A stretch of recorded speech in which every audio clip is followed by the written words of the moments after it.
শুধু পানীয় নয়, এটা এক টুকরা সময় যেখানে ব্যস্ততা একটু থেমে দাঁড়ায়।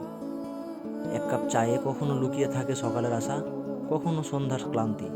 চায়ের ধোয়ার সাথে সাথে মন থেকেও অনেক না বলা কথা বলে যায়। এক চুমুক চা নিয়ে লোকটা ভাবল, জীবন যত কঠিনই হোক, এই গরম চায়ের মতো একটু নরম হলে মন্দ হয় না।